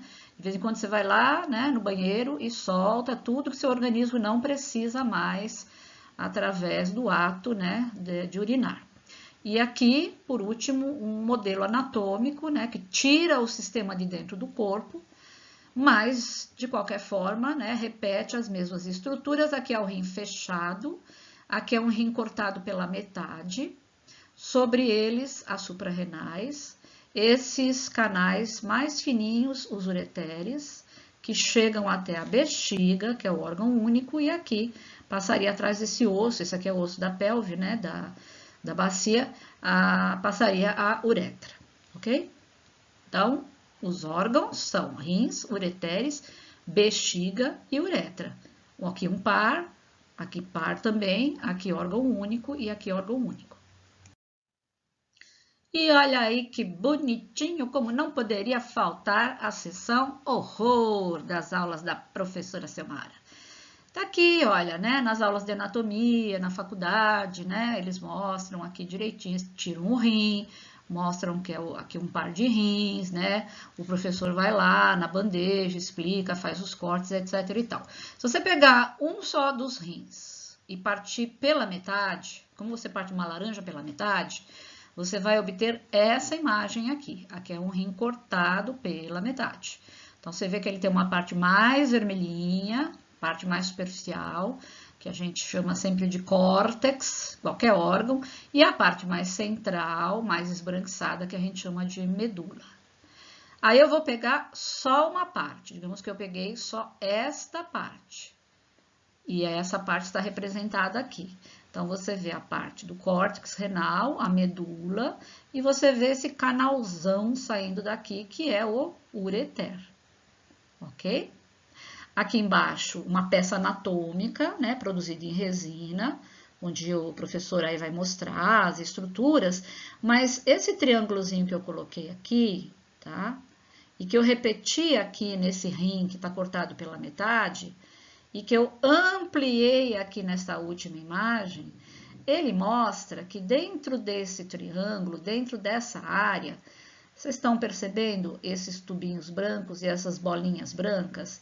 Na verdade, isso aqui é que são chamados microfiltros ou néfrons. Eles é que efetivamente filtram o sangue. É um processo complexo, eu não quero que vocês fiquem muito assustados, né, com muitos nomes. Eu não peço para ficar decorando o nome, eu peço para você entender o processo.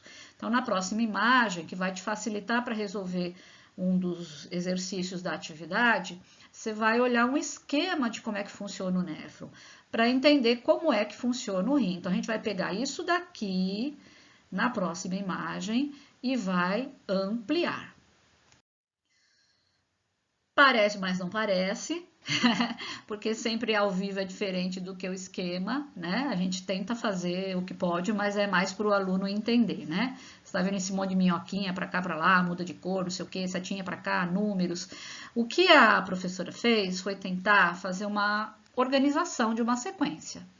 E pensando também que há uma relação entre esse microfiltro que está aqui dentro, é 1 milhão dessas coisinhas dentro de cada rim. Então, a gente tem 2 milhões de néfrons no corpo, aproximadamente, para fazer esse trabalho excepcional que é a filtragem do sangue.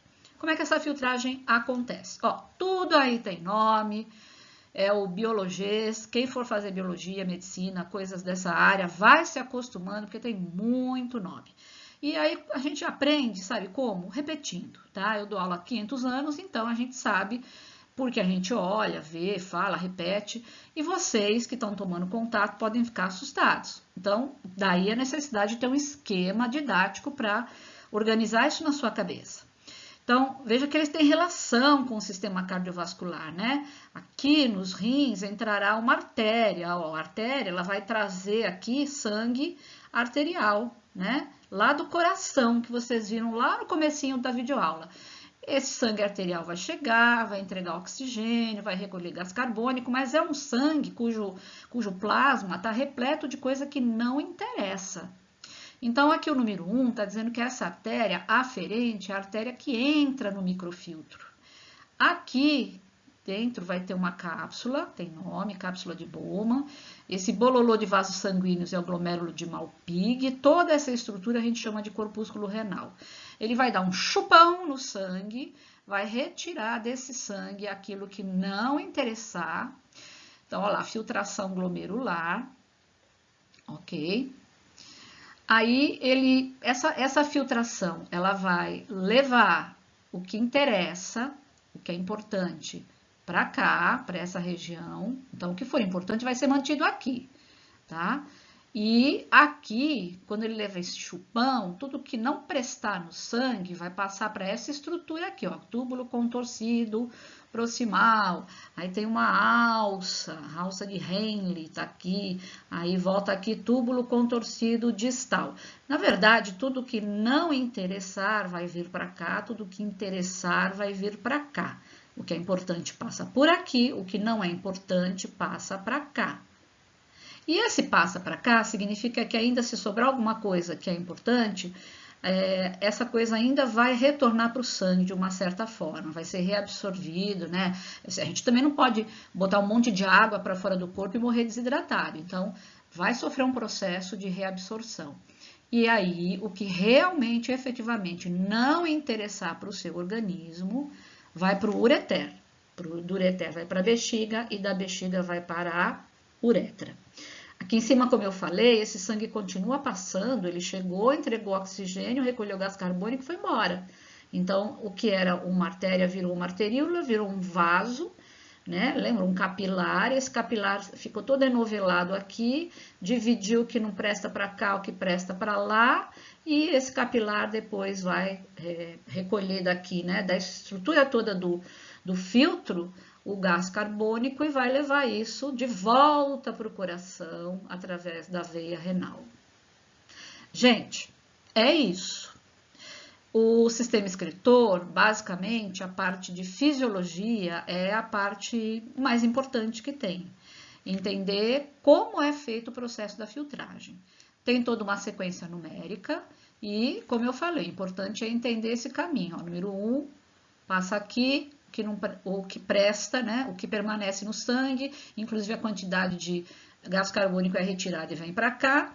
O que não presta vem para cá, ainda vai ter, né, uma que a gente chama de reabsorção nessa região aqui, por exemplo, vai mandar toda a água embora, então parte da água retorna lá para o sistema cardiovascular, né, para o capilar, e o que realmente, efetivamente não interessar, vai descer pelo uretério, vai até a bexiga e vai ser eliminado pela uretra quando você vai ao banheiro.